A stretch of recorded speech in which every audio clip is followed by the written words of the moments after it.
Welcome to our pod, and by that I mean on Wednesdays we read. I'm Hannah. I'm Laura. And we are usually two best friends who do a deep dive into a new book series, one book at a time.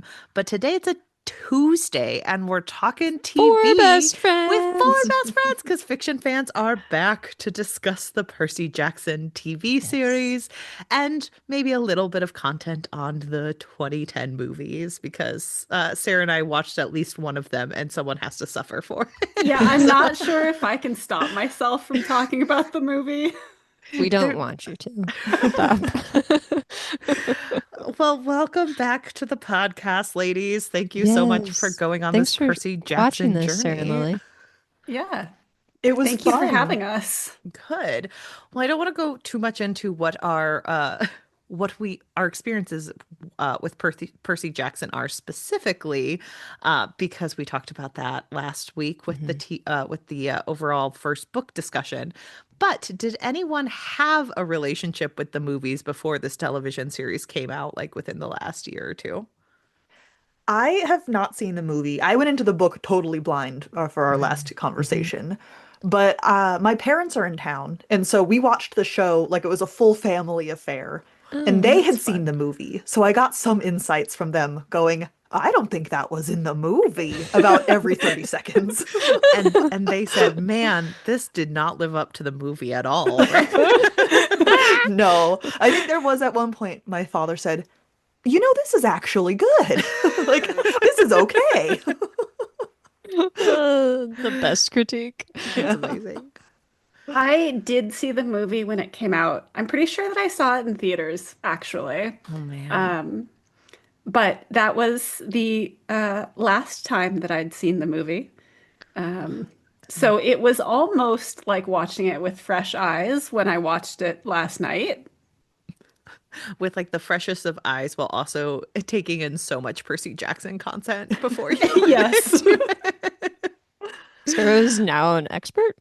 Yeah. Only on The Lightning Thief. Yeah. PhD in The Lightning Thief specifically. Yes.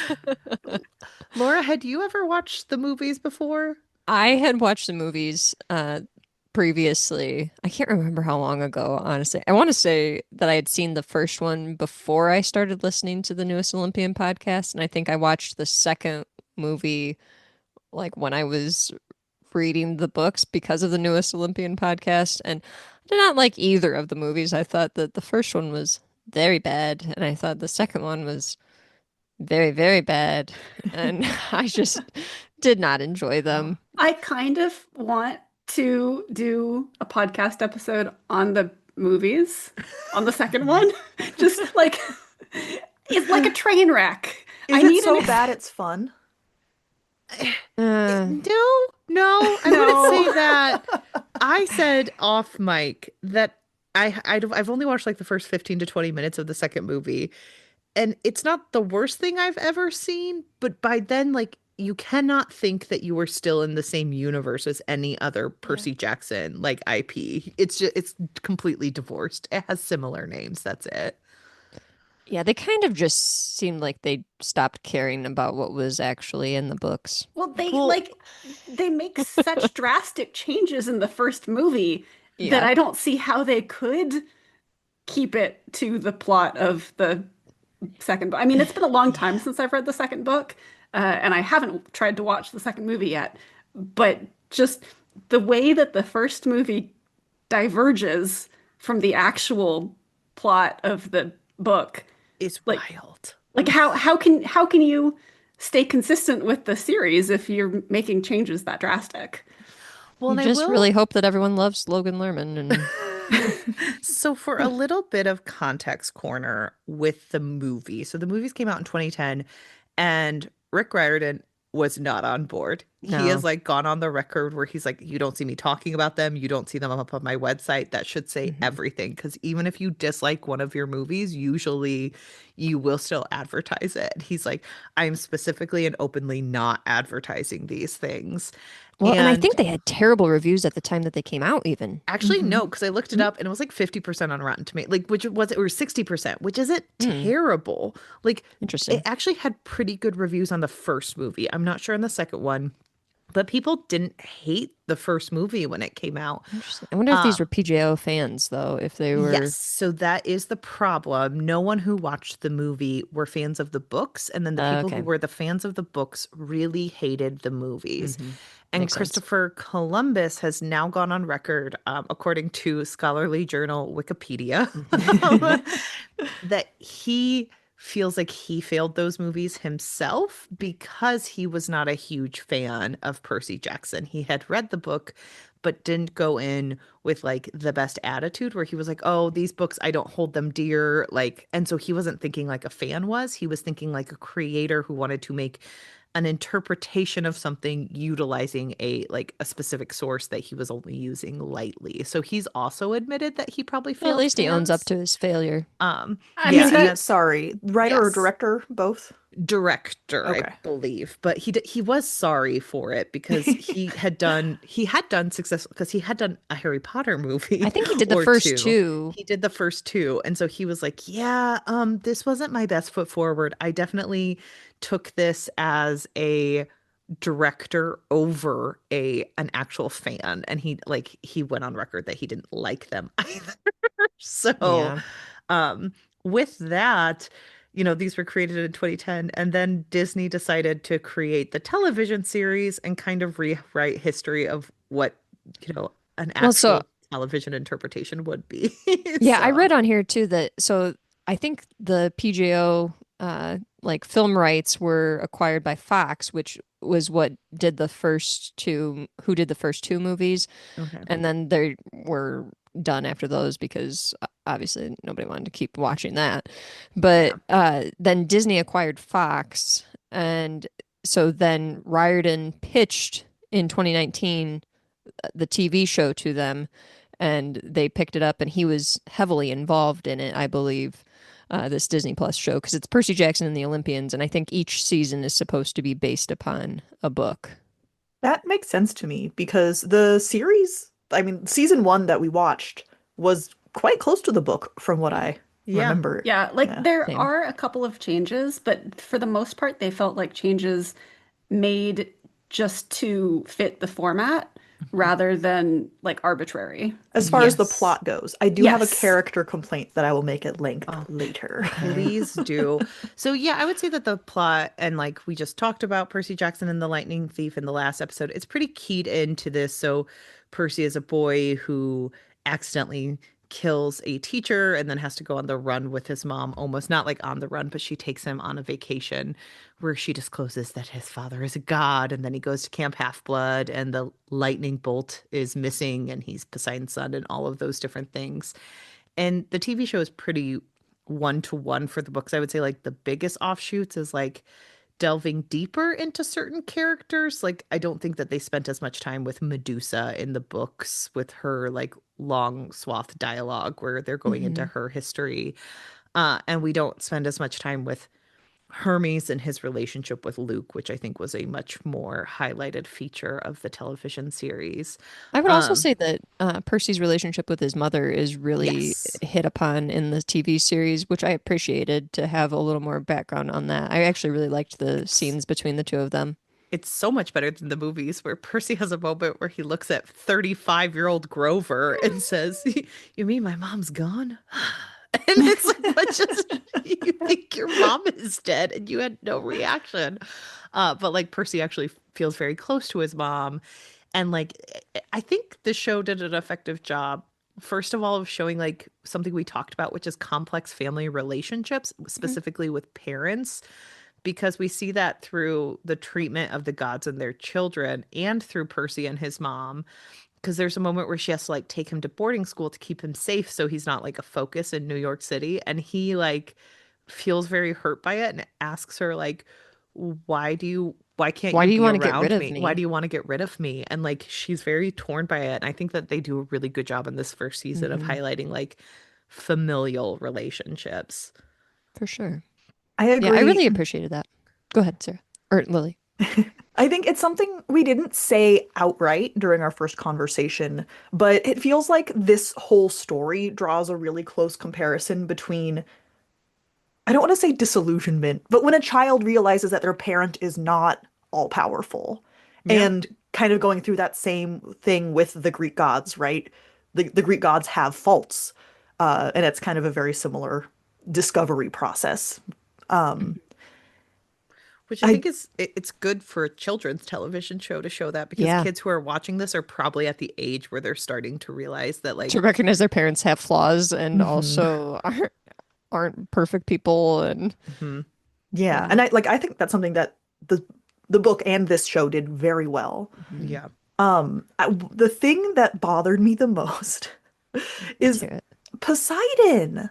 Oh, In the TV show, he there's this whole thing where he's like, I wanted to be an involved father, but I couldn't for your own good. And then at the end, he shows up and saves the day and is actually all like affectionate and completely undercuts the quite powerful moment at the end of the book where you find out he kind of sucks. Hmm. Yeah, I yeah. agree that that's not a great moment. I think it would have been preferred, honestly, to see a more complex or to end on a more complex note where it's like, yeah, our relationship is still rocky because you were a bad dad. And Yeah. so it sometimes it is kind of detrimental to try and wrap things up with a neat little bow. I do think that that's where both the television series and the movie did a disservice was the Poseidon character because they wanted to make him too lovable so that like Percy as a protagonist has a quote unquote good dad when Yeah. compared to other people. But it's one of those things where it's like, no, Percy's strength is the fact that he had a good mom. And like the Hmm. dad might have had like good motivations for like, oh, I agree with your mother that like keeping you away from my family is the right way to go, but you can still be hurt by it.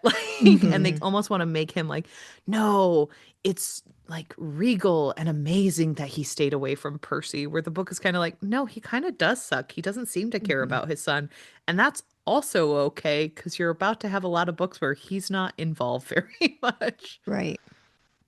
Yeah, it really feels like the show valued that warm and fuzzy feeling at the end over the message that it spent 8 episodes building up to, which Hmm. is like being better than your parents, right? Like we get that, like the Greek Hmm. gods are trying to be better than Kronos, and then Hmm. the demigods are trying to be better than the gods. Like it's really this beautiful thing that just Yeah, kind of breaking gets, generational cycles. yeah. Yeah. And then actually, no, your parents are actually great, even if you think they're bad and they've Oh, been you're traveling the alienating. seven seas? I know a guy. Like, no, you don't. He doesn't help you at all.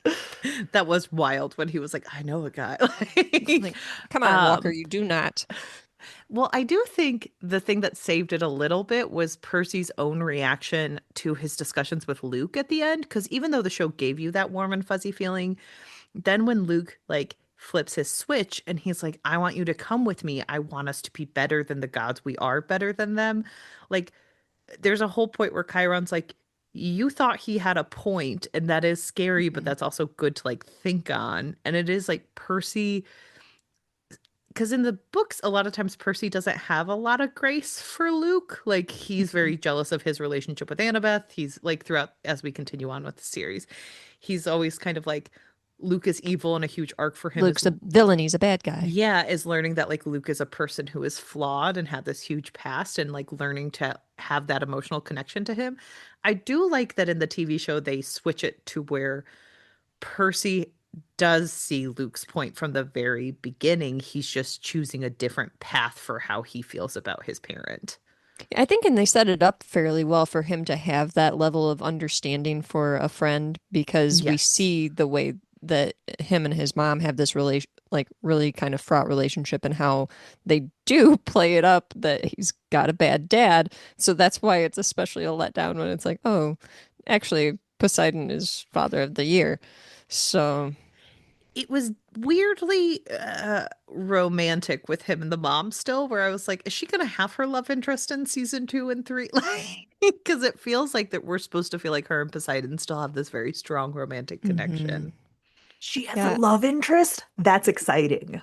Oh, sorry for ruining. No, I'm As you continue not on the invested. series. um, so that's one of the strengths about this TV show or the book series is like there's never a moment where like Percy's like, I really want my parents to get back together. He's kind of like, no, it's fine. Mhm. Like I don't know my dad. It's fine. Like Mhm. That's fantastic. Does that mean we also get to see a positive step parent eventually? Oh, Yep. good. So I did find it interesting that they had like that weird switch with Poseidon where you have I these think that it could moments. almost be interpreted, though, Hannah, as two people that kind of came to the conclusion that they couldn't be together, but still have fond feelings of each other. Maybe not necessarily like we're going to get back together because we're in love, but maybe just like we had a love at one time and we didn't end on like horrible terms Right. necessarily, even though you never helped take care of your kid. But that we're still like okay with each other and have that fondness for each other, maybe. I think that that's a fair interpretation. It just felt weirdly romantic in that one scene with them in the bar where I was I like, think I we're don't, also just yeah. used to, though, because of the age that we are, having everything kind of be turned. This has to be like leaning romantic. We're kind of, I think millennials have been driven towards that in general with the media that we've been forced to consume, where it's like everything must be romantic. It's the When Harry Met Sally of it all that we can't have two people who don't end up in a relationship. I mean, That's and that's my like perennial complaint is let people be friends. Yes. But also the scene in the bar, are you talking about the scene where he comes in and like Percy is complaining about having to go to boarding school, right? That's yes. so, but that's also quite in the past. Well, maybe Right. not quite in the past, but it's not present day. That's And true. and so I feel like it makes a little more sense for the romantic feelings to still be more present then. Yeah. Mhm. I think that that's fair. You're right. That wasn't, and something I did like about that scene outside of the romance was it showed good co-parenting even if he wasn't an active father where Mhm. like they have a specific moment where he's like you're not saying what you want to say about my family and she's like I want my son to be a person before he gets like into your guys' messed up shit pretty much Hmm. and he says like okay well then he's not going to go to Camp Half Blood at this point that it's just not the right decision for us and you get to do what you need to do and I did appreciate someone hearing something about their family, about their child, and putting their child first. And I did like that Yeah. part. So, speaking of romance, does the book series put Percy and Annabeth together? Oh, I mean, it is a I children's mean, book in the early 2000s. So what do you I think? will just Yeah. say absolutely. Um, I I, I felt like the book didn't get weird with it. The show, I thought, went farther than I needed it to for the age that they were. Mhm. Yeah. Not like it was extremely like, oh my God, stop being so romantic about these children, but it was like, that's unnecessary. Like, give them some space. I mean, it's a hard I'm clouded because I'm comparing this to the movie where it's like where so they're in your face that 25. you have 30-year-olds who are like they're meant to be together. Like they are going to like go hook up in the next scene. And then in I have in this extreme feelings for you. I just I'm haven't just not sure. decided if they're positive or negative yet. Upon first meeting, that is an insane sentence to say to anyone. Yeah, that's almost a word for word quote. It is. No, I think you got it spot on, actually, because I sent you the quote text of it. So Lily, when you're saying that you felt like this was a very romantic relationship between these children, I'm like, I guess I didn't think it was too bad. No, I agree. It's not that bad. There were just definitely moments where it goes like, it gets into romantic tension that I didn't feel was necessary or needed yet. I I definitely agree with you as an Yeah. adult woman watching this show. I also put my mind into like there will be 12-year-olds who are watching this show because Percy Jackson is 12 at Hmm. this moment. And that is where there is a weird craze for romance of children, Hmm. but Yes. like an asexual romance. And I do think that it was like an asexual romance of like boyfriend, Yeah. girlfriend. Like he's like, we don't have to be weird about the hug. And I'm like, they're at the age where like friends can still hug, but I'm like, but also at age 12, that is when it starts getting weirder and you start asking questions of like, do I like this person or do I not? And so I appreciate that they stayed away from the positive or negative feelings, but also had moments where like they got to be true 12-year-olds and be a little bit weird on this journey where no one asks why these 12-year-olds don't have an adult with them. So There is some like feelings of it being romantic where we have the music, in the background and everything. Where it's like, Bear, calm it down with the music. We need to dial this back. It's for 12-year-olds. So I do see what you're saying, Lily. I think again, I'm just like clouded by the movie of it all. I also think that they play up a little bit the um, antagonistic feelings that they have towards each other in the beginning, yes. and Mhm. that contributes to the feeling of this kind of soft romance. Because I think, at least for myself personally, like I'm so conditioned to see the enemies to lovers trope and everything, Hmm. that I see that progression and go, oh, okay, obviously you guys are going to fall in love even though you're only 12. Mhm. I will say and the three that play Percy, Annabeth, and Grover, I think were perfectly cast. I thought it was really good casting for those three. But I did not think that Leah Jeffries was convincing in her hatred of Percy towards the beginning because I mean she's a good actress, but I thought that when they kind of got over that later on in the season, you could tell they just very much get along, and it was a lot easier to believe that they're actually friends and feel comfortable around each other than it was to believe like, yeah, I'm following you, hate you, Percy, but wearing my hat and being invisible to see if you could help us win capture the flag, okay? And I was like, that's just not as believable to me. So She, I think she's a good actress. She is 12, so there are certain lines like her. I mean, she's 16 now, so She she okay, would have she's been 16. Okay, so so back in 2020, 5 years ago, she would have been I guess 11, 12 at the Yeah. time, yeah. 12 at the So time. So I do think there were moments where she's a little bit stilted when she's doing something uncomfortable. So like really emotional scenes, she has a very specific way of saying her lines where she's like, Percy, this is not how that's supposed to happen. And I'm like, you have but like she is a child, so you have to yeah. grade her on a curve. But I do think that's probably what you're reading is like reading the hatred is hard if you're not feeling it and it's not in Yeah. your wheelhouse of acting, like, and you're a child. I was just not 'Cause believing the hatred because I felt like when they got more into like being friends, it was like, oh yeah, this is really flowing a lot better when they actually like each other and care. yeah, I really appreciated what they did with Annabeth's character because I feel like she didn't get to do much in the book or especially in the movie version because Alexandra Daddario was only there to go Percy and kind of like walk away and fight really, really slowly against five people for the dramatic I action mean, she scenes. has to flip her hair and make sure Oh that the my cleavage just appears, that kind of thing. I just remember every time she would like swing her sword around, I'm like, that is the slowest movement ever, and no one is Mhm. doing anything to help you with that. Nope. Uh, but I do think that they did a good job with Annabeth trying to give her deeper meaning and Mhm. frustrations at wanting to go on a quest, but being stuck with someone who was so new to all of this that he didn't know what he was doing. And I did like her frustrations with that or what they did for her in that. Yeah, absolutely. I think my I, main complaint with the um, TV show was not actually with any of the characters or character motivation. It was how fast the beginning of it was. Mhm. Because in the books, Percy doesn't get his quest until like the 40 or 50% mark. Um, and he's on his quest by the end of episode two, mhm. in the Yeah. TV show. And it didn't feel like there was enough time for that bit of the story to breathe.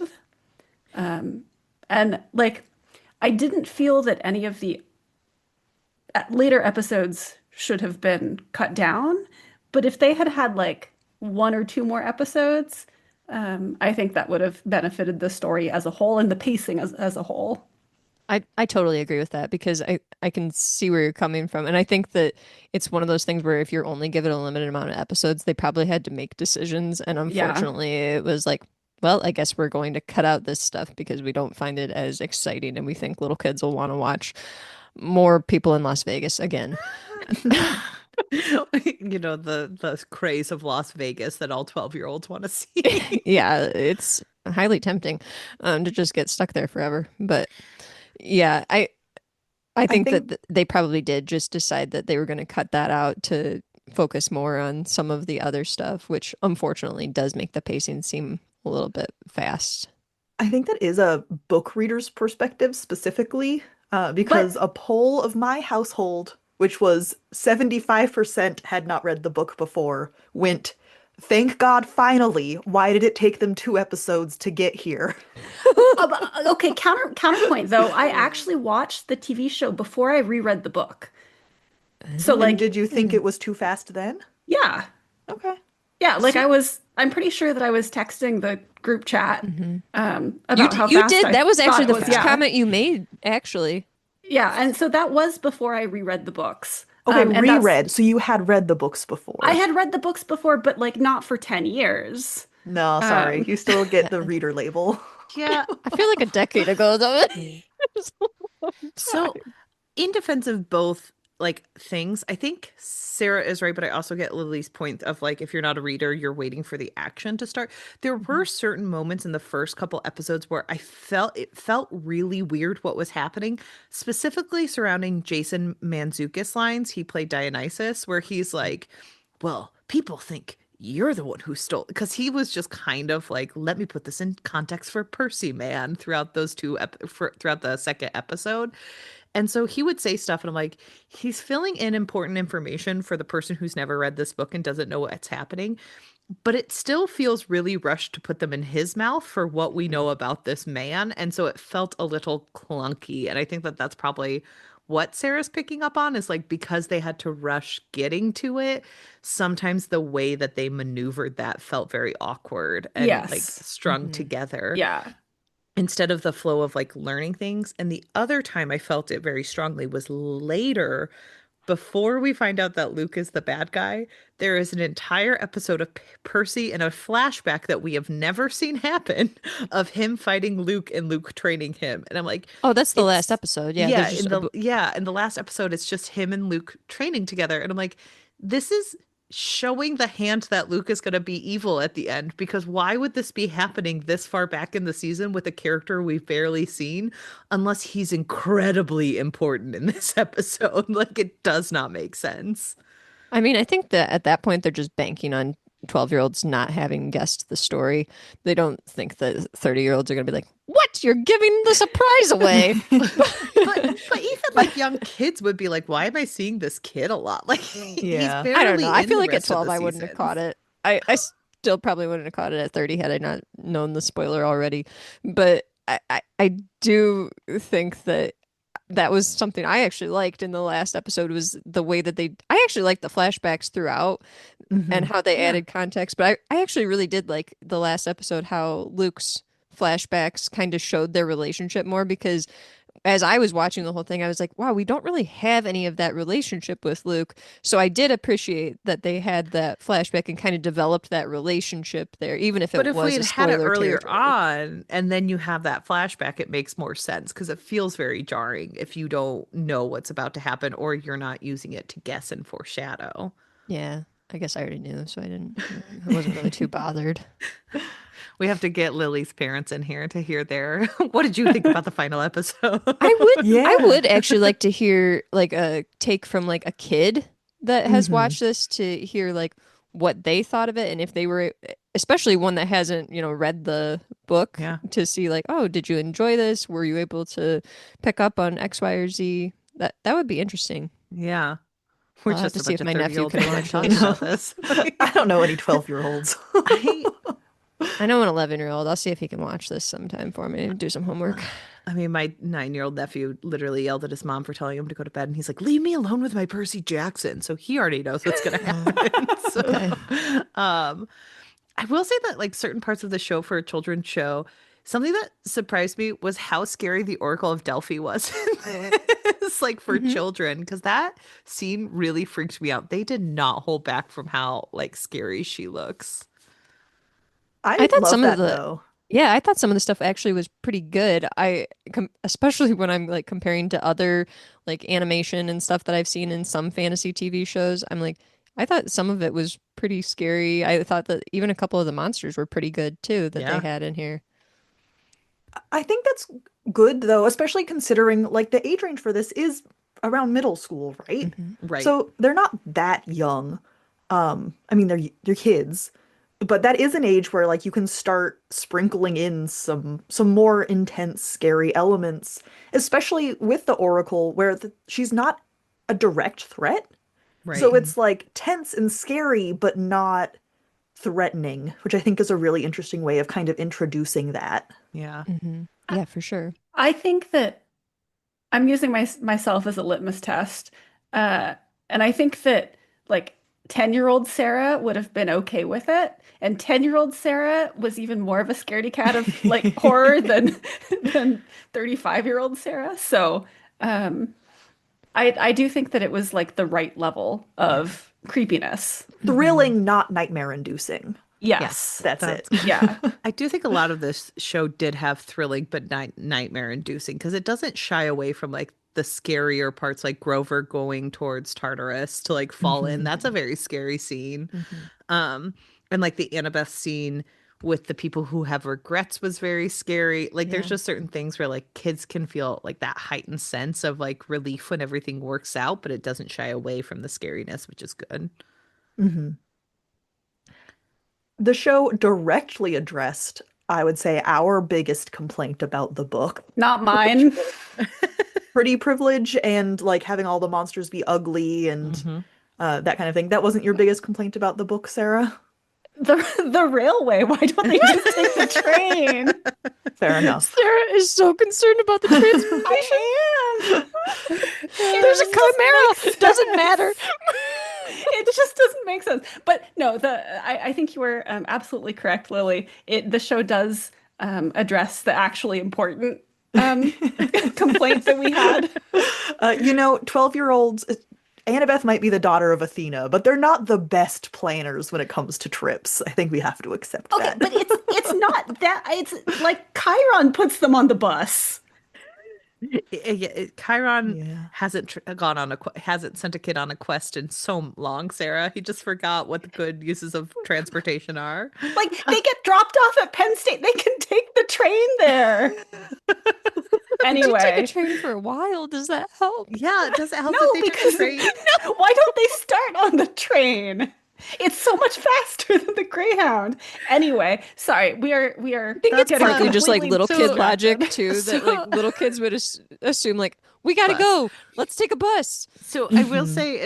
say, Laura and I both watch or listen to a podcast called the Bechtel Cast, and they sometimes say a woman died due to plot reason. Like they'll be like, Mhm. she died due to the sickness of plot, and I feel like that is the bus. It's like, Yes. well, they had to go on a bus because of the sickness of plot, and that's all. It's such an easy fix too, because the complaint again in my household was they took a taxi all the way to New York. So if they had taken the taxi to a small town close by and then a bus from there to New York, Yes. Yeah, everything would that have would been make fine. sense. But I mean, would you have preferred that they traveled to get pearls from place to place with no question in between? I think it would have But been at preferable least- if they would have pulled a Muppets and traveled by map. Yeah. Oh, so funny.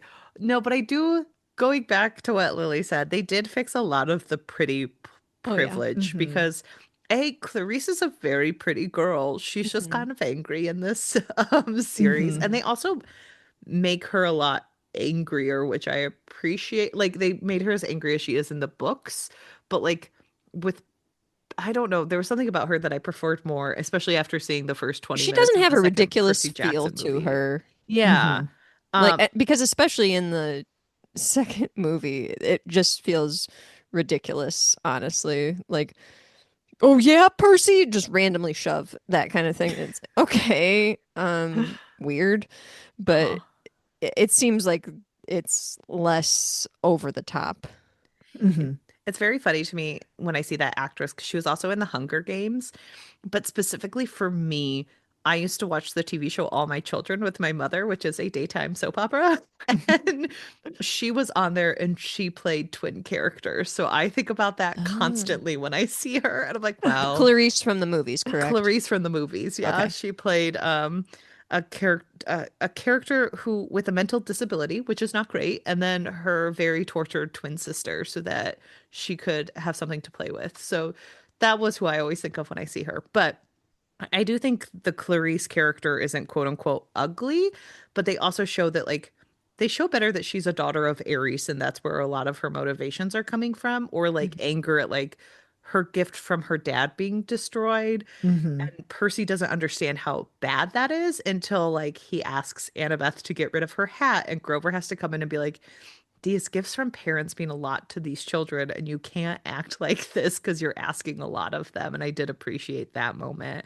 Can I just say Um, I loved little 12-year-old therapist Grover throughout this series. he's 24, Laura. Okay, I don't believe it, but he is adorable. And I loved when he's like sitting at the restaurant with Aries and he's talking to him. That was actually one of my favorite moments of the whole series is the two of them having that little therapy sesh and him just being like, yeah, okay, great. And why did you feel that way? And I'm like, I love this kid. He is amazing. We I got a lot liked. more of Grover too. I know we've talked a bit Mhm. about like some of the flashbacks and character development in the show. And I suspect that a lot of what we got about Grover is setting up things that happen later that I just only know hints of. Mhm. But we got a lot more of him, which I really appreciated. Yeah. I do like the beefing up of the Grover and Annabeth characters in a way that like still appreciates Percy's journey in the books as a protagonist, but also Mhm. like points out the ways where they would probably be smarter than him in a situation and they would know more. And I think that like by beefing them up and giving them that independence, it made the characters stronger overall. Well, I I Hmm. think it's feel something that the series does too. The book series does is that like as you go along, Percy kind of realizes a little bit, has a little more self-awareness of like, I'm not the only one who can do things. I'm not the Yes. only one capable of doing things. And it's not the Percy Jackson show, even though my name's on the front of the book. Yep. Like there's other people who exist in the world. So I do think them starting off in the first season and kind of beefing these characters up more than the first book did was a good choice. Well, Yeah. and I was going to say, I feel like that really benefits from there being all of this breadth of material out now in the Percy Jackson series. Hmm. And Riordan having learned from, writing the first book, writing the second book, and improved as an author and storyteller.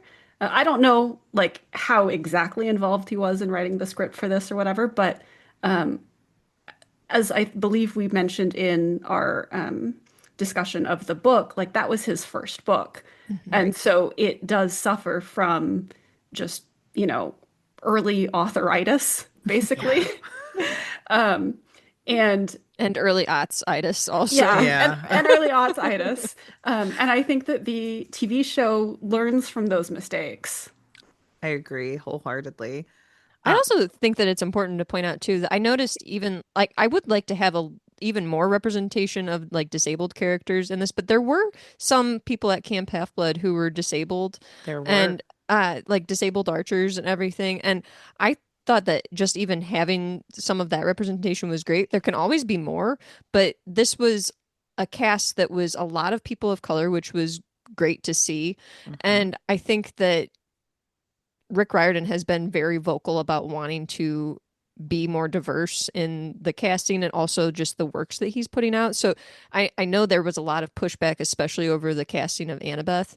And I just kind of, again, thank you, Rick, for being like a white man in his 60s who's willing to grow and learn and like diversify. Like it shouldn't be Yes. this hard, but Well, and he continues to push back in a way because like as a side note, Thalia in season 2 is also a black actress, Mhm. and a lot of people thought that she was definitely going to be white because we've specifically I think about Brooklyn Nine-Nine, they talk about diverse casting, and when there are two women who are Latina in Brooklyn Nine-Nine, and when one of them got cast, the other one started sobbing because she was like, there is no way that they're going to cast two women who are Latina in this show because like that's just not the way diverse casting works.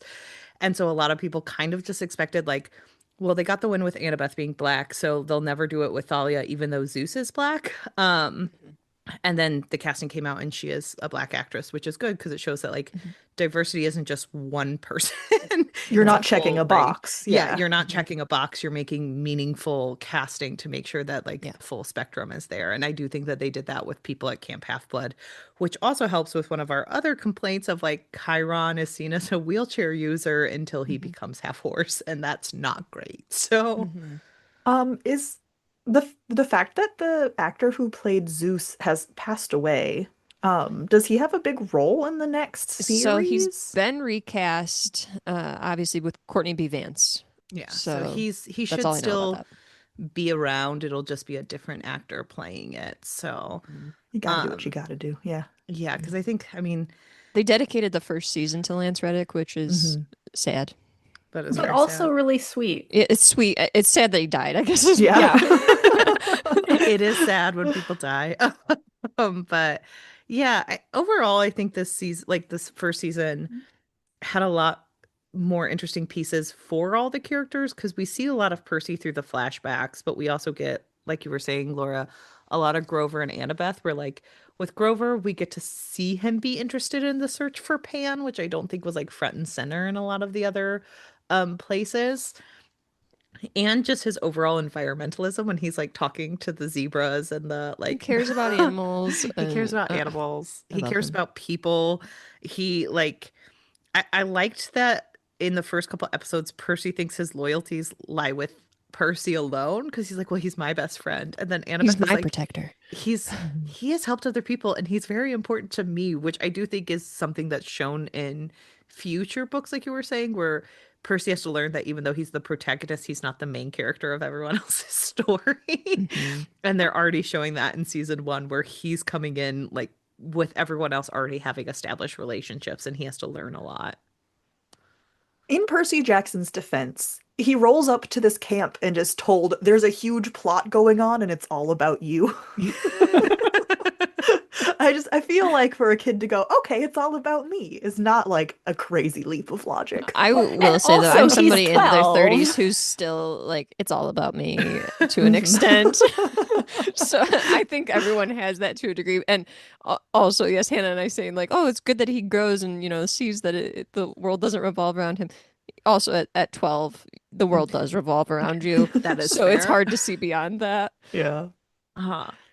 The whole reason why I brought up Pretty Privilege was so we could talk about Medusa. Yeah, because So- please talk about Medusa because I think she might have been one of my favorite characters of season one.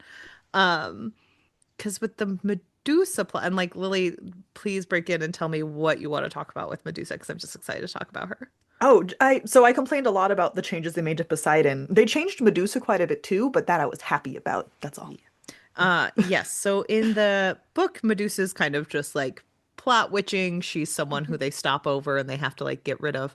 But in this episode with Medusa, Percy like already starts us off on a shifting foot where he talks about how his mom taught him about Medusa as more of a tragic figure than a monster, and how she was kind of torn apart by the gods as like kind of motivation to show him like the gods aren't all they're cracked up to be. Don't try to model yourself after them, by using Medusa as, this Well, 'cause, like, person. I think just for a little background, like it, and you guys can all correct me if I'm getting this wrong, but I want to say that the story of Medusa was that she was assaulted sexually by Poseidon, and then Athena punished her Yes. for it by making her have this hair that was snakes, and that anyone who looked at her would be turned to stone. And I think that it's been warped as to whether that's a punishment or whether that was like a way to protect her, depending on who is interpreting the story.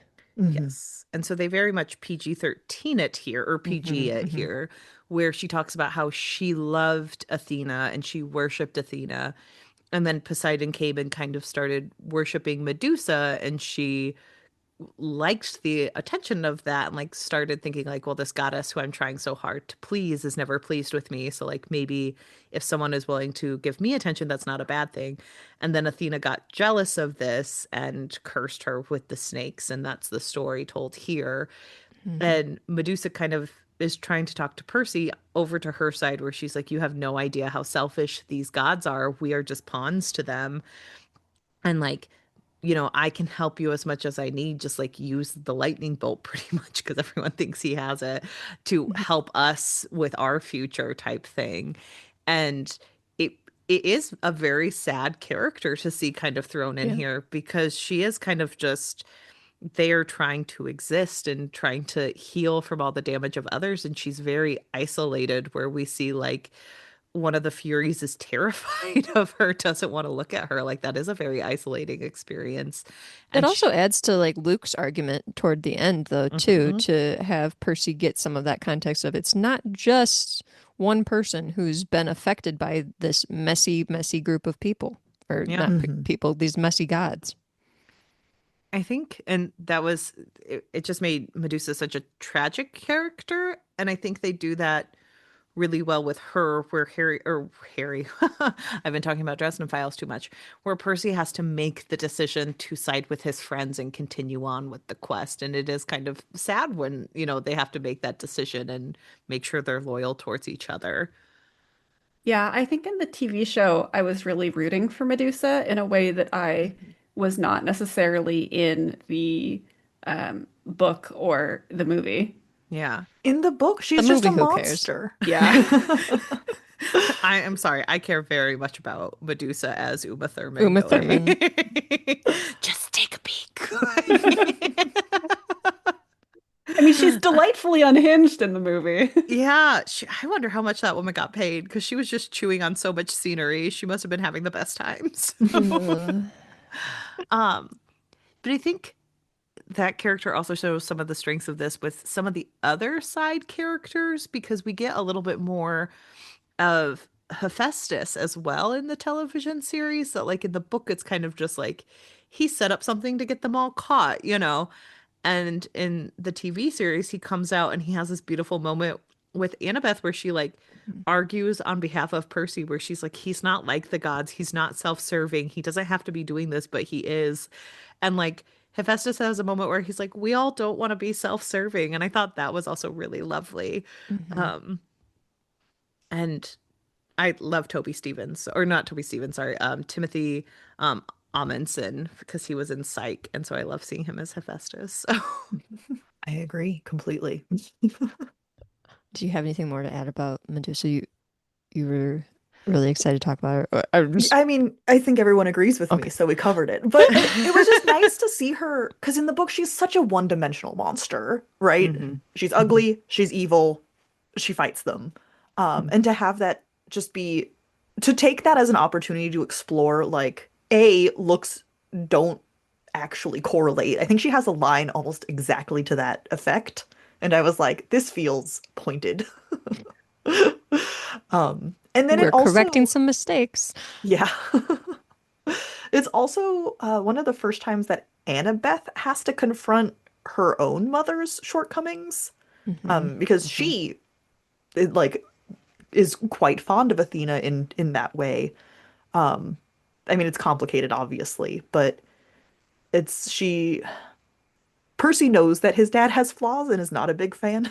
Mhm. And so having it be, it's not the Poseidon who sucks, it is the gods, I thought was a really important piece that we needed to see. I do Yeah. think Annabeth's journey with like meeting Medusa is very important, like you were saying, Lily, because she does kind of idolize her mom in the beginning because her dad by then has already let her down. Like she ran away from the dad with the stepmom.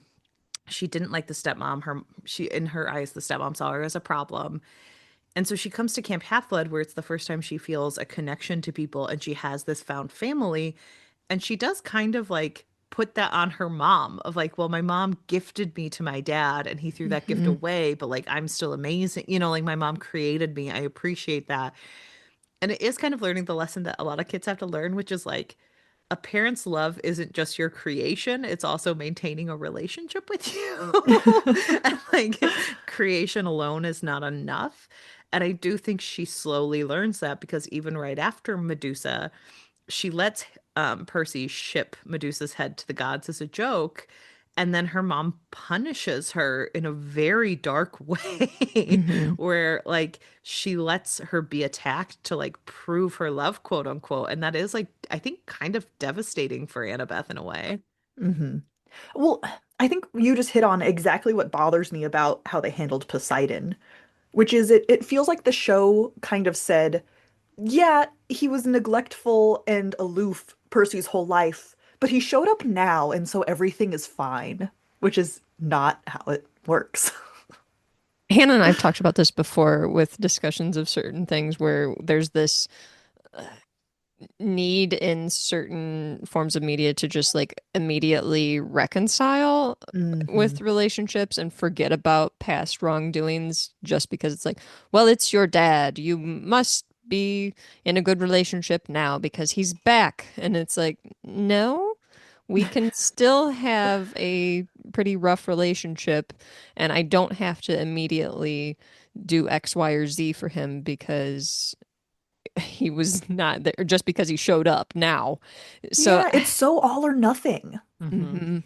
Uh, Yeah. Yeah. Hannah and I recently talked about this type of thing with a book that we had discussed where a daughter was kind of expected to be like a caregiver and like interested in the death of a father who had not been supportive or involved, and how there were really complicated feelings surrounding that. And the author of the book handled it really well in kind of that same way of like, well, you aren't really obligated to have to have this strong relationship with this person who hasn't been there for you. yep. Yeah, I do think that that's important. And I again, I think that that's where Percy's strength is in series is like he is coming in, like in the books, he doesn't idolize his dad. He has a complicated relationship, but I do think that there's a stronger focus with this. And I think it's even further highlighted of like you're not owed a relationship with your parent because they fail at Poseidon. But it is shown with Hermes and Luke because everyone, like Annabeth, very much appreciates where Luke is coming from when it comes to his dad. Um, and she does use it to her advantage. So she is willing to manipulate utilizing it. But she talks about the fact that like Luke's mom was harmed, when she was a seer and something happened to her. And Luke blames his dad, and his dad is not around to make it better. And so she respects like not talking about his dad in front of him and making sure that Percy understands what level they're on and that they have not a good relationship. Mhm. And then when Percy meets Hermes, you can tell that Hermes does love Luke. Like, I don't think that that's in question, but you do question his treatment of him and his lack of trying to work with his son. Like, he doesn't want to do the work to make sure that their relationship is getting fixed. He kind of just wants to wait in the Yeah. rafters until Luke is done with his quote unquote temper tantrum almost. Mhm. Yeah. Yeah. I feel like Hermes, he has the line where you can try and still mess up or something to that effect. Because I think Hermes, it sounded like he kind of agreed that it might have been his fault that Mhm. something happened to Luke's mom. Yeah. Um, Yes. and so I appreciated that too, like taking ownership of that and the consequences, because like all of these demigods are because of the gods, and so everything that happens to them, right? Which is another, parenthood thing. But Yeah. I thought seeing more of Hermes was interesting. Yeah. I think it was a good ad. It is very jarring to see Lin-Manuel Miranda anytime. I think we had just come off of the height of Hamilton, so we were like, we need Lin-Manuel Miranda in everything. Encanto, need him. Oh, yeah, that's interesting. But I do think like the parenthood is huge in this for a movie or a TV show largely about children. Mhm. Because I'm thinking I about mean, your like, parents are a huge part of your life, though, at this age. So yeah. I do think that, like, when we're talking about a show for children that's navigating relationships, these are going to be the primary relationships that you're focusing on, is your friends and also your parental relationships. So a TV show that really focuses in on the relationships and complex relationships with parents and children, and also like how they relate to their friends, etc., I think is really pointed. I will say that I did appreciate they had mentioned on Wikipedia here that uh, Gabe's character was toned down specifically because they did not want to have to show like abusive behavior on Mm. screen in a show for children. And I did appreciate that. And I liked that it was, I mean, I'm not saying that we shouldn't have this type of representation for kids, but I did kind of appreciate the way that they flipped it, where it was like uh, Sally Jackson like yells back at him like, "And I'm gonna bring back a pizza, and you're gonna be okay with it, all right?" And he kind of immediately backs down. It was a little bit of humor in a show that every time Sally was on screen was heartbreaking. So for her to get a couple funny moments was okay to me. Yeah, it is interesting how they changed Gabe's because I do know like that is a concern with parents who consume this media where they're like, I don't know if I want my kid to see representation of like of abusive household. That's a really complex abusive household where like Hmm. Sally is doubly trapped because she has to be with him in the books because he stinks so bad that he keeps To her and protect her Percy son. safe. But that's really dark if you just think about it for Hmm. like 5 seconds. Like that's Surely there are other horrifying. ways to do that. Yeah, Yeah. and so and they don't really talk about the stink in this series. I don't think that I can remember of like why she was with Mm-mm. Gabe. Um, but Yeah, it's not really mentioned. It's almost just more of just like a she marries this crummy guy and it's just like he just kind of sucks. yeah. I think especially because the show, I mean, it just didn't have the space to deal with Hmm. that concept like thoroughly.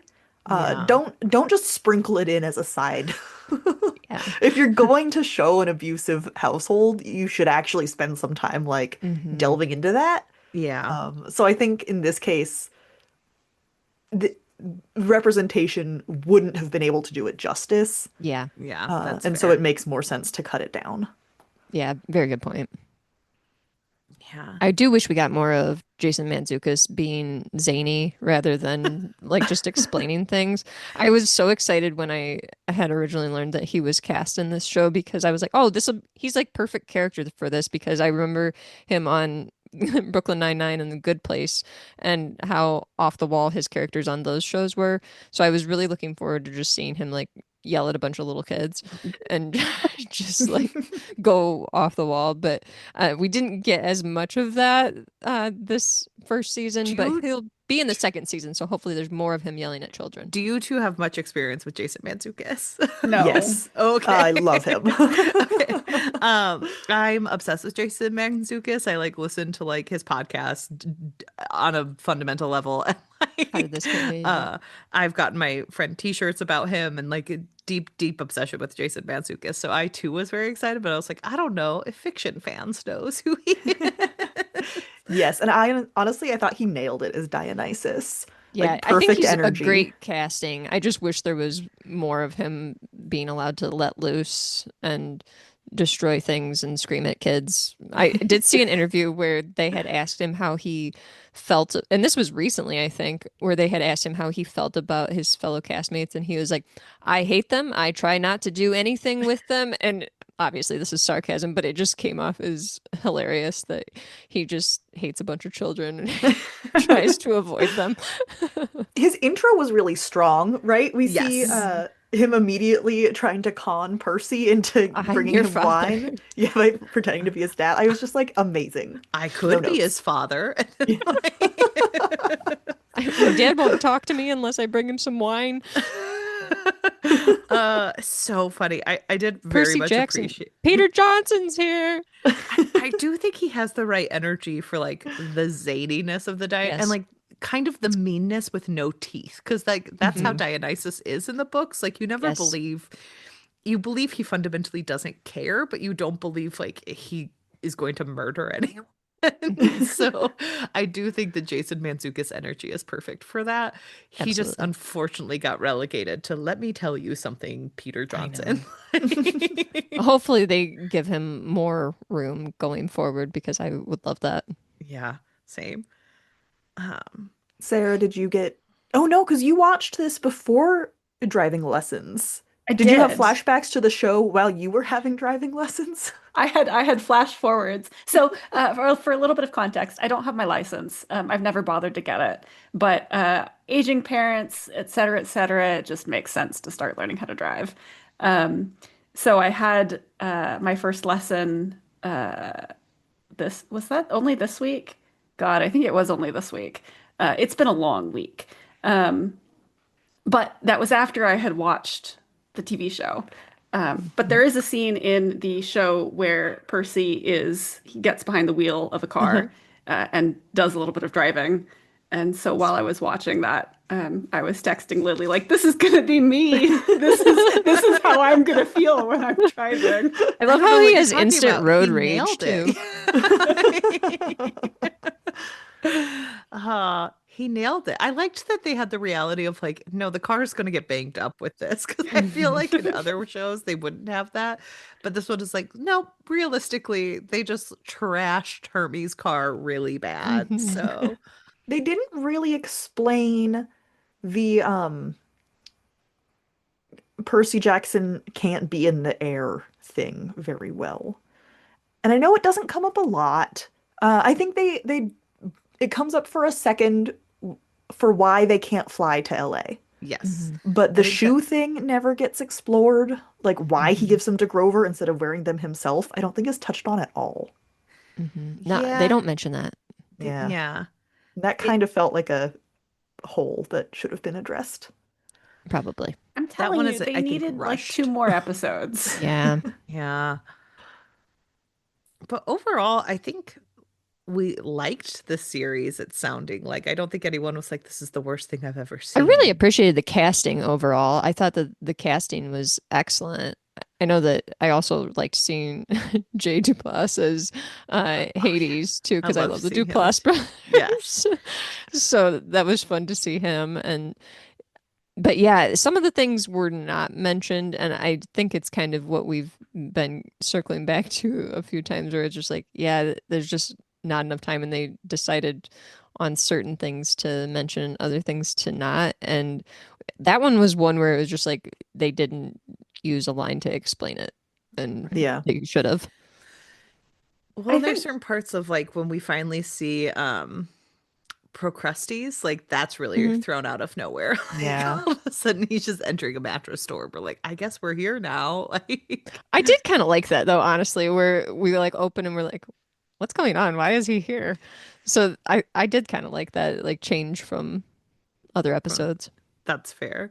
It just felt very bizarre when you're watching it at night and you're like, wait, what, why are we here? It adds more Like, mystery, um, but especially because yeah, I know that my husband and I we watched the show when it like originally came out, and we were watching just an episode a week as they were released. And I'm positive that when we were watching this, we were like, "What? What's going on?" So I do kind of like that they did that.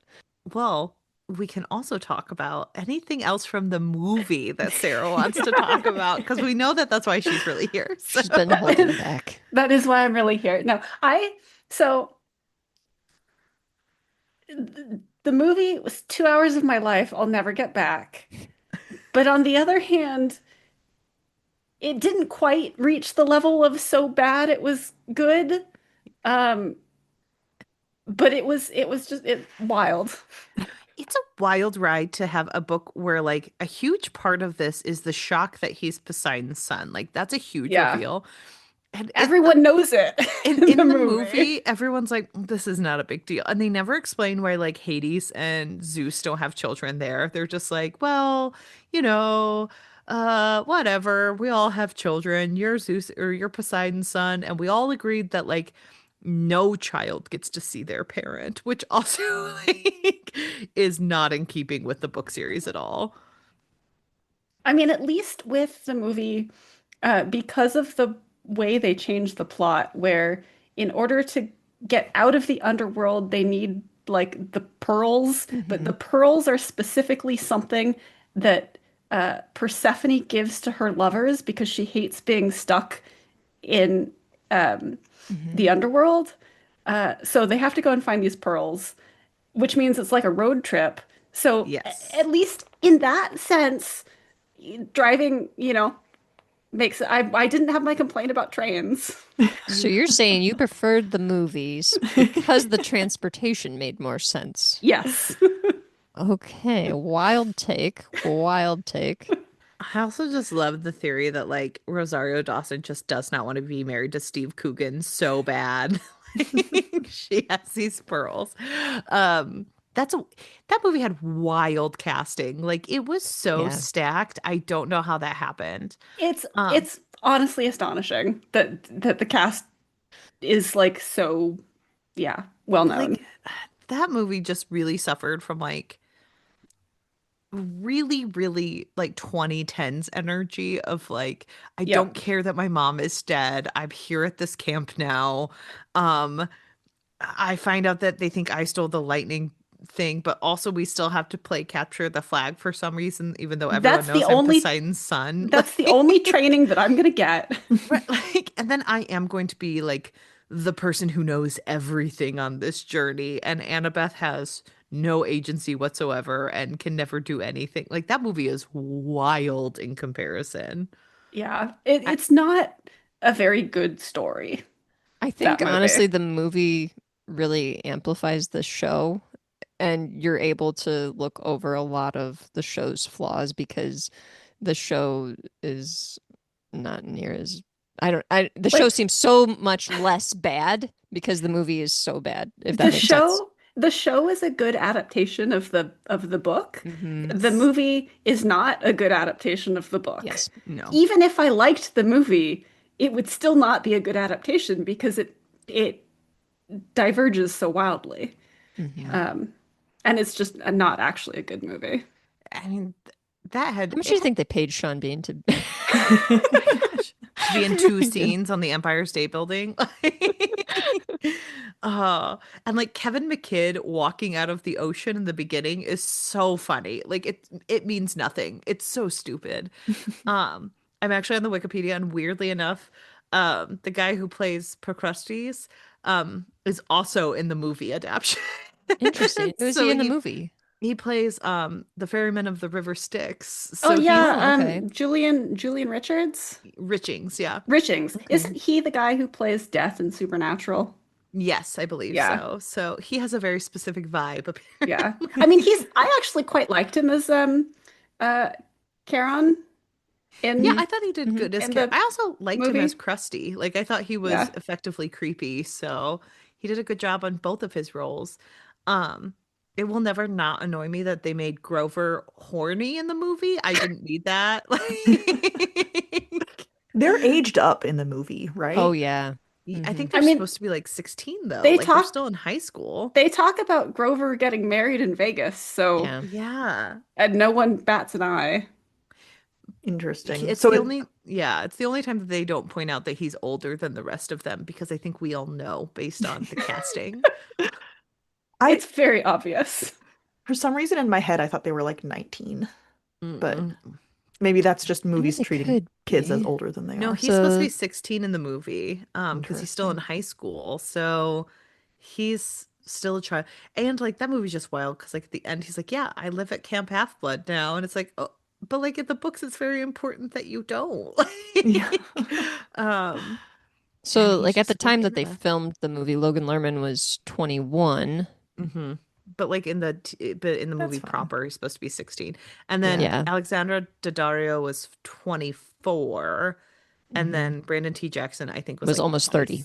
I thought he was 26. I thought I did Well, the he math was on born in that. 1984 and he's 8 years older than Logan Lerman, Oh, so he okay. would be almost 30. He would have been Uh-huh. 29.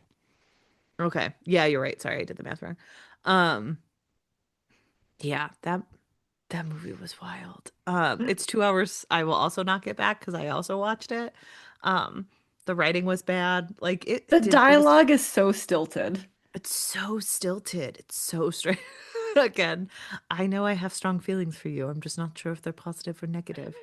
Uh there's Percy not caring that his mom is dead. The the need for Grover to use crutches for some reason. Yeah, why did he have to use crutches? I don't know. But I also don't know why Pierce Brosnan had to have like the thickest, curliest hair when he was It was like Fabio hair. in the second movie. He's played by the guy who plays Giles and Buffy. So What? what a switch! Like, uh, Amazing. That's almost an argument for watching the second movie. Yeah, I It mean, was you've convinced me. it was really funny when he popped up because I just watched a couple episodes of Buffy and just talked about them on the podcast where I was like, Buffy's a weird TV show. And then I was like, Giles, what are you doing? And like, how did they get Pierce Brosnan to him? Because he's like a much more older, studious version. So I don't know. But yeah. Always the mentor. Mentors always turn into Giles over time. The mentor to Giles pipeline. Yeah. Oh gosh. The tagline to the second movie is "In demigods we trust." That is like there was a specific fascination of the demigod of it all in the movies that was like not quite there in anything else I had read before, where they're like, "We're demigods.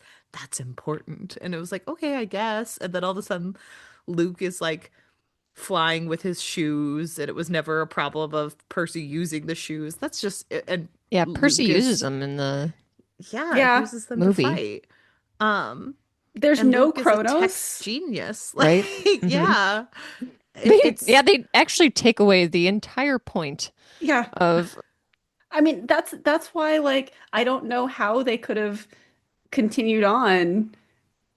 Like I imagine that the second movie is even more of a stretch because they've removed the entire like main premise of the series. So they kind of shoehorn it in the second movie. Again, I've only seen 20 minutes of it. So, in my defense, I have not watched this entire film. But it literally starts off with Percy Jackson being like, there once was a time when 4 children were trying to get to Camp Half-Blood and only 3 arrived. And then you see like Thalia becoming a tree and they and Percy's like, that was Zeus's child, Thalia. I think about her a lot and I try to emulate her. The only reason we know about her. And then it's like smash cut Percy Jackson in the Sea of Monsters. And then Luke like brings a monster in that Percy's very ineffectual at killing, and like his half brother comes and kills it or like helps kill it instead. Um and then they're like or Percy's just having a moment where he's like, I used to be a big deal, but now I'm not a big deal anymore because I'm expected to know how to fight, and this is unfair. Um, So you're telling me that's not how the second book goes? it's not really. I mean, it is, but it isn't. But like Luke there's comes, glimmers of it there, but yeah. But Luke comes and like attacks him, and he's like, I've signed up with Kronos, and it's like that's how we got here. Like, off camera. Cronus became a big deal and Luke aligned with him, and that's what and he like literally says like, if you try to drown someone, Percy, make sure you check to see if they're dead. And that's how they bring Luke back. So that's the opening of the second movie. It's interesting. Like, I get why they used the Percy Jackson IP because name power, of course. Mhm. But there are so many Greek myth stories and retellings. Like, they could have just made their own story at this point. yeah, they should have. Yeah. It wasn't a good movie, but it also didn't feel very much like Percy It was Jackson at that also point. very much just like at that time where we were seeing like everyone wanting to be the next big movie franchise and a lot of people just throwing fantasy storylines for young adults or middle grade mostly young adults at the wall and seeing what sticks, because I know that also happened with like the Divergent series, that they were like, this is going to be the next Hunger Games, and then it didn't do as well. It And literally didn't get finished. Like that series stopped before they finished covering the books. That's how bad it was. So I think that this also suffered from that too, because it was within that timeline of the Hunger Games and Twilight, all of those big movies coming out and being wildly popular, and everyone trying to kind of jump on board and get young adult millennials to love and buy all their merchandise and go to all their movies. Yeah. But you Any also have to like make quality work, and that doesn't happen all the time. anything else that you guys wanted to talk about that we haven't talked about yet? No, I think any problems I had with the show is probably very easily described with or explained by me being in my 30s and not 12, which is not actually a fault of the show. Hmm. Yeah, I would agree. Like I didn't it's not a show that I would probably go back and rewatch. I enjoyed it well enough while watching it, but my more measured response to it is just that I'm in my 30s. It's meant for like 12-year-olds. It's not aimed at me, and that's okay. Yeah. Mhm. I think I'll probably continue watching it. I had a good time. I read all the books, so I definitely want to see what they keep doing. Um, but yeah, I think it is a children's show at the end of the day. So I'll probably like it to like it's the same thing of like I really like K-pop Demon Hunters and I really like that movie, but I'm always excited when I get to talk to my nieces and nephews about something that I liked and I know that they like. So Yeah, I think if I had a young person in my life to watch the show with, I would be much more enthusiastic about it. It's just not, I'm not the target audience, which is, like Sarah said, good, probably. Not everything should be made for me. It's right? not all about you, Percy Jackson. Yeah. Oh, I have a maybe completely off-topic like musing, um, but I'm gonna bring it up anyway. Please do. Something I've been thinking about with the Harry Potter series is how the first books are clearly for like younger kids, and then the later books are for much older kids. Like they came out, Hmm. I grew up with that series, right? I Yes. was that age range. And so the final book came out when I was like late high school.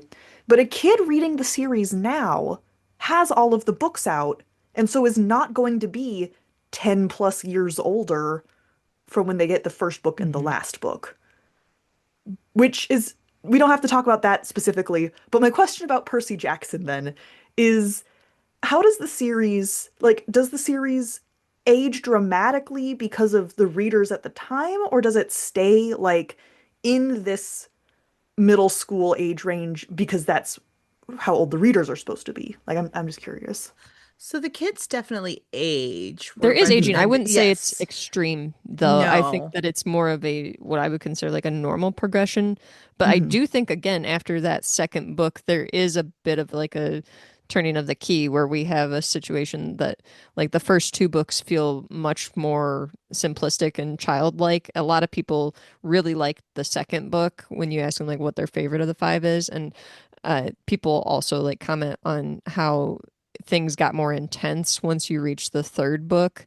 So I do think there's a little bit of that situation where we have things kind of amped up, but I wouldn't say that it's necessarily like you have to be X years old to relate or understand the content It's or also anything. just the ages you're starting it at, where like I feel like this is a book that like you kind of start reading when you're probably approximately like 10, which can Hmm. happen with Harry Potter, where like people can read it a little bit younger, but a lot of times like you're starting it probably at 11 and then like as you go on it's meant to be read slower so that you're in high school by the time you read the final book.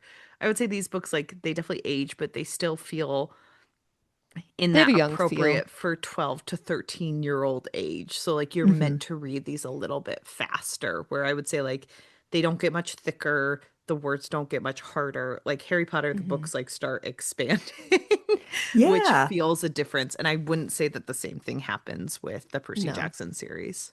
Okay. Yeah, I was just curious because I was thinking about like the target audience when the book is published versus like as a reread, or not a reread, but Hmm. like new readers afterwards, and how that's such a different experience. Oh, yeah. I mean, Well, I it know is a like situation where, like, as you're progressing in the books, we do have spoiler that we spoiled earlier. Like, Percy is questioning like his relationship with Annabeth and everything and his Hmm. feelings for her, that type of thing, which is something you're going to question more as you get older.